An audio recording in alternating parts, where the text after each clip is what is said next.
Hello friends, Pradeep stock school में आपका स्वागत है। अभी तक हमने यह समझा कि इंडियन इक्विटी मार्केट में इन्वेस्टमेंट और ट्रेडिंग कैसे स्टार्ट की जा सकती है, इक्विटी केस में कैसे काम किया जाता है। आज हम ये समझने की कोशिश करेंगे कि हमारा जो इन्वेस्टमेंट है उसको हम कैसे सुरक्षित रखें मार्केट की वॉलेटिलिटी में, चाहे मार्केट ऊपर जा रहा है या नीचे जा रहा है, हमारा इन्वेस्टमेंट सुरक्षित रहे। ऐसे कौन सा इंस्ट्रूमेंट अवेलेबल है उसकी सुरक्षा के लिए, और मार्केट में ट्रेडिंग करने के लिए कौन कौन से ऑप्शंस अवेलेबल हैं। दोस्तों, डेरिवेटिव्स एक ऐसा शब्द है जो लिखने पढ़ने सुनने में तो थोड़ा कठिन लगता है, लेकिन यह हमारे मार्केट का एक बहुत ही इंपॉर्टेंट एलिमेंट है। क्यों? क्योंकि एनएससी पे जो सबसे ज्यादा वॉल्यूम होता है वो डेरिवेटिव्स में ही होता है। उसकी भी कोई मुख्य वजह होगी, तो आओ समझते हैं कि डेरिवेटिव्स क्या होता है।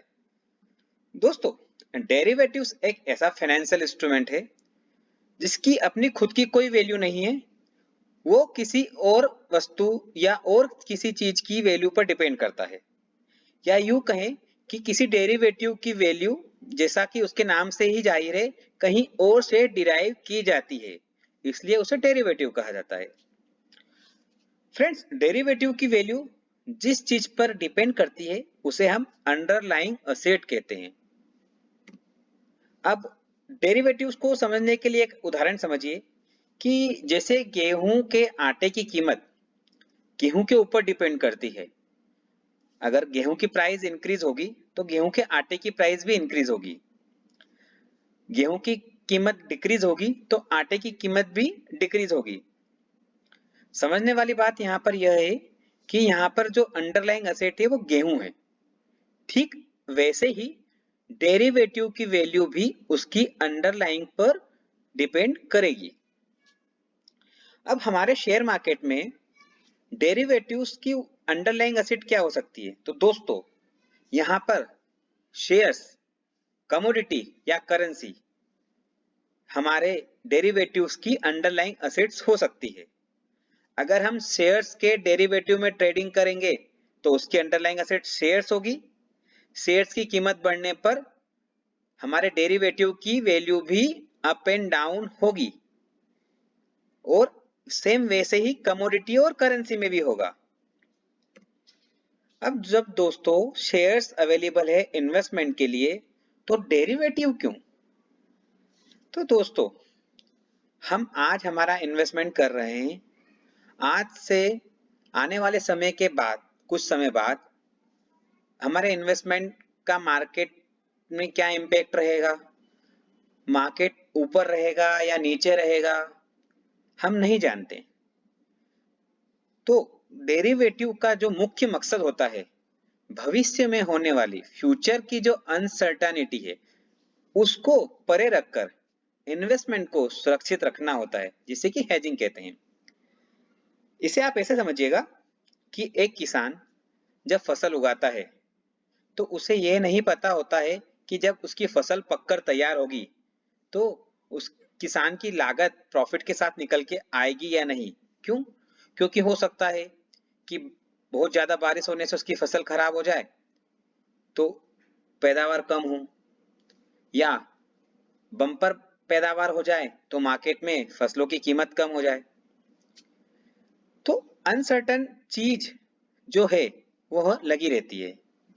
अब ऐसे में क्या होता है, एक कंपनी आती है उस किसान के पास जब वो फसल उगाता है उस समय, वो किसान से कहती है कि भाई, हम आपको एक ऑफर देते हैं कि आज से 3 महीने बाद, 4 महीने बाद, जब भी आपकी फसल तैयार होगी, हम आपको एक निश्चित वैल्यू जो कि हम आज ही डिसाइड कर रहे हैं वो दे देंगे। आपकी फसल उस कीमत में हम ले लेंगे, चाहे बाजार में उस फसल का जो भी भाव हो।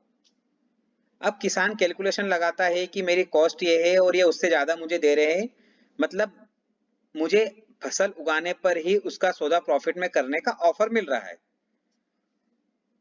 तो दोस्तों, डेरिवेटिव्स भी सेम यही होता है कि हमारा जो इन्वेस्टमेंट हम जब कर रहे हैं, भविष्य में आने वाली अनिश्चितताओं से बचाने के लिए उसका आज ही सुरक्षा प्रदान कर देना, उसकी सुरक्षा आज ही उसे प्रदान कर देना, जिससे कि हेजिंग कहा जाता है, और हम डेरिवेटिव के माध्यम से कर सकते हैं।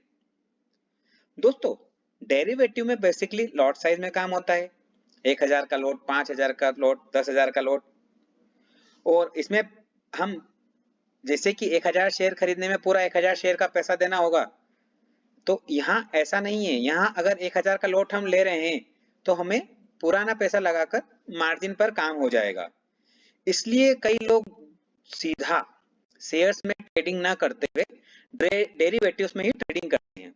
मतलब उनके पास इन्वेस्टमेंट नहीं है, वो केवल ट्रेडिंग के लिए ही डेरिवेटिव का उपयोग करते हैं, अप एंड डाउन का बेनिफिट उठाने के लिए।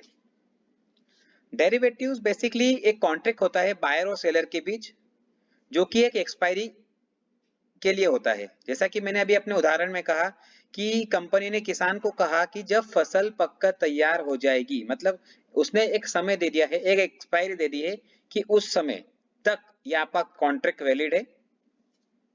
बेसिकली हमारे मार्केट में 3 कॉन्ट्रैक्ट ओपन होते हैं, नियर जो अभी चल रहा है, नेक्स्ट आने वाला, फॉर जो सबसे लास्ट वाला होता है। इंडियन स्टॉक मार्केट में मंथ का जो लास्ट होता है वो एक्सपायरी होता है। निफ्टी और बैंक निफ्टी ऑप्शंस में वीकली एक्सपायरी होती है, मतलब हर हफ्ते हर गुरुवार को उनकी एक्सपायरी होती है, तो महीने में 4 कॉन्ट्रैक्ट चलते हैं उनके। दोस्तों, मुख्यतः डेरिवेटिव्स के 4 प्रकार होते हैं, future, option, forward and swap. Forward और स्वेप जो होता है वो ओवर द काउंटर कॉन्ट्रैक्ट्स होते हैं, मतलब एक्सचेंज पे ट्रेड नहीं होते हैं। बेसिकली फ्यूचर और ऑप्शन ही इंडियन स्टॉक मार्केट में एक्सचेंज पे ट्रेड होते हैं, और हम उसी के बारे में पहले विस्तार से समझेंगे। फॉरवर्ड एंड स्वेप के बारे में हम आने वाले वीडियोस में समझेंगे। अब फ्यूचर के बारे में समझने के लिए आप नेक्स्ट वीडियो का वेट कीजिए, उसमें मैं आपको विस्तार से पूरी तरह समझाऊंगा कि फ्यूचर क्या होता है, उसके मैकेनिज्म क्या होते हैं। तब तक आप इस वीडियो को लाइक कीजिए, शेयर कीजिए, सब्सक्राइब कीजिए और इन्वेस्टमेंट करते रहिए। तब तक के लिए धन्यवाद, थैंक यू।